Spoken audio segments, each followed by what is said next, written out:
All right, this video is going to be about probability, but first let's go back and review what you did yesterday. And you talked about outcomes and favorable outcomes. So outcomes is a possible result. So if you flip a coin, we learned in the last video, the possible results would be heads or tails. There's two outcomes. A favorable outcome is the outcome you want to happen. So if you have a contest with a friend and you're flipping a coin, and if you get heads, then you win, the favorable outcome for you would be to get heads. Okay? So that is going to lead into probability we talk to next. So probability is the chance that a particular outcome will occur. Probability is whatever favorable outcomes goes on top of the possible outcomes in fraction form. So let's go back to my coin example. You flip a fair coin. A fair coin is that there's equal chance to land on either side. It is impossible for the coin to land on its edge. What is the probability that it will land on heads?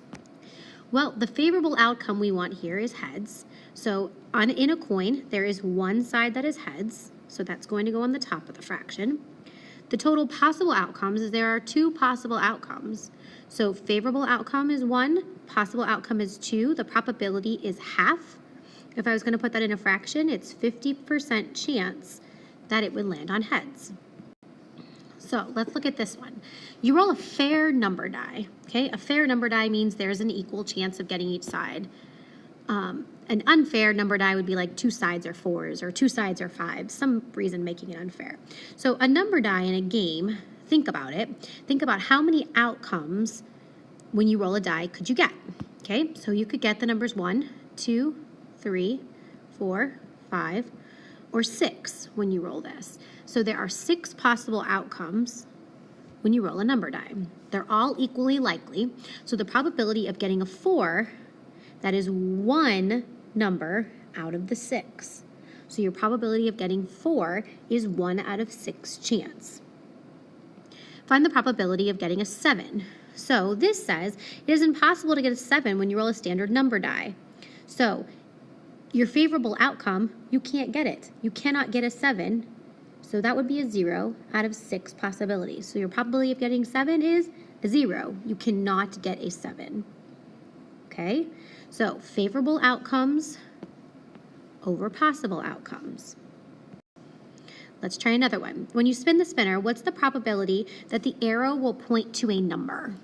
Okay, so we take a look at this. The first thing we need to know is how many possible outcomes are there? Well, there's 1, 2, 3, 4, 5, 6, 7, 8 possible outcomes. So that goes on the bottom. The favorable outcomes, how many of these are numbers? Well, there are 0 favorable outcomes. So my probability to point to a number would be 0 out of 8. Now, if this said, what's the probability that you'll land on a green space? Okay, let's say green space. Well, again, there are 8 total possibilities. There are 1, 2, 3, 4 green spaces, so my favorable outcome is 4 out of 8. Now we need to make sure we reduce our fractions, so 4 out of 8 reduces to half. So that's the probability that it would land on a green space. A pebble is picked at random from a bag containing 6 gray pebbles, underline that, 9 white pebbles, and 5 tan pebbles. Let B be the event of picking a white pebble.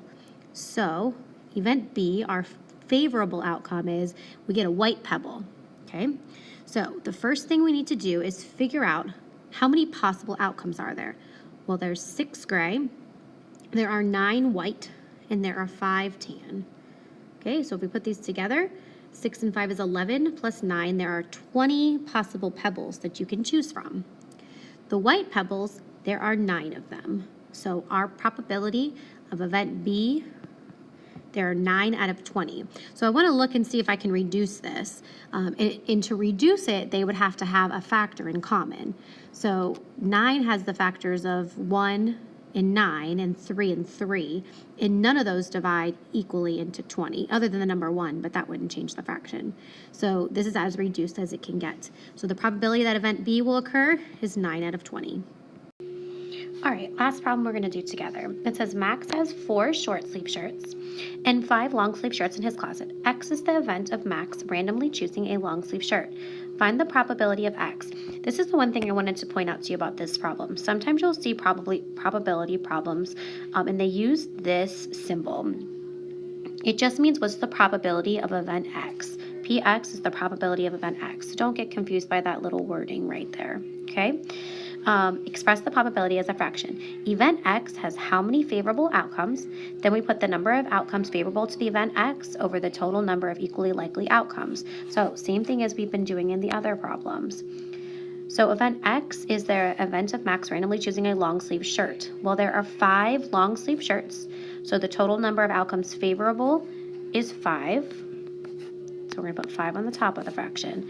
The total number of equally likely outcomes, well, he has 4 short sleeve shirts and 5 long sleeve shirts. So there are 9 shirts total.